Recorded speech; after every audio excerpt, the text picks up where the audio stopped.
Today marks 2 tragic years since the Kabul airport attack killed 13 U.S. service members and families still searching for answers. While their rule isn't recognized by any country, the Taliban marked its 2-year return to power last week. So how does the U.S. grapple with this new reality? Here with insight, Florida Congressman and retired Green Beret, Michael Waltz. Colonel, thanks for being here. First of all, what don't we know about that day 2 years ago? What answers might the family of the 13 still have that is unresolved?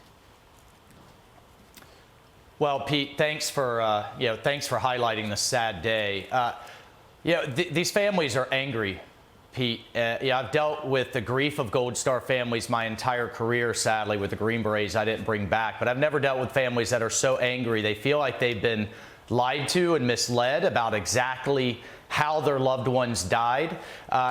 Some of them still don't have some of the personal effects. For example, several were giving the phones that their loved one had back, but the SIM cards were removed, with showing their last photos and their last moments. And then finally, they want some accountability.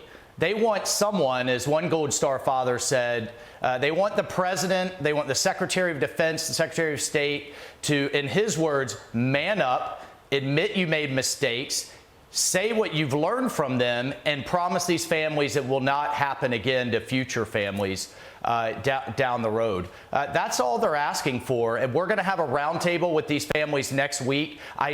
Pete, we're still investigating exactly, the policy, the withdrawal, everything that happened, but I never thought we would have to include in that investigating how Gold Star families were mistreated and why the President of the United States, according to some of them, lied to them right to their face.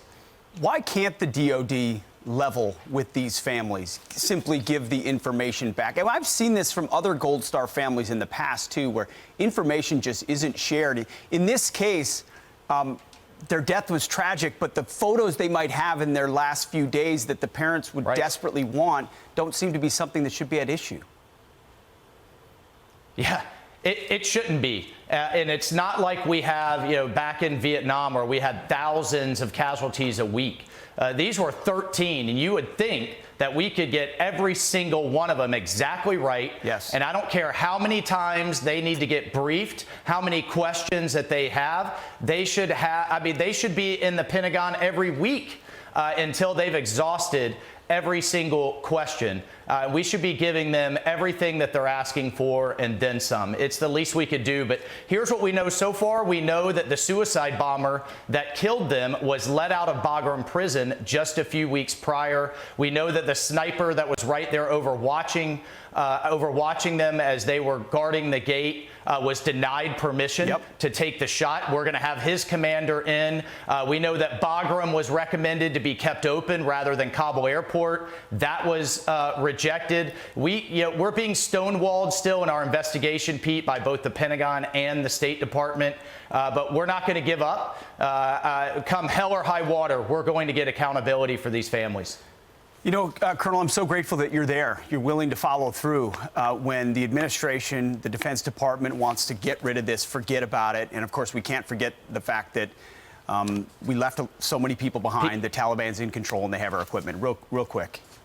Yeah, you talk to people in the Pentagon now, and Afghanistan is not even to be mentioned. So it's not just what happened to these families. It's that terrorism is coming back, and we're going to have to go do it again. And damn it, we aren't learning our lessons once again in American history. In the House, we're determined to make that happen.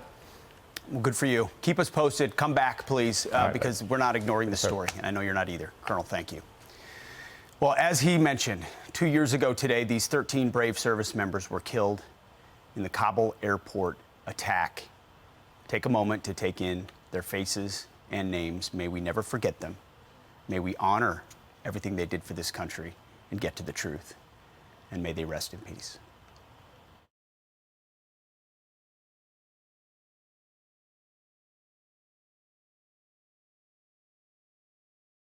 I'm Steve Ducey. I'm Brian Kilmeade. And I'm Ainsley Earhart. And click here to subscribe to the Fox News YouTube page to catch our hottest interviews and most compelling analysis.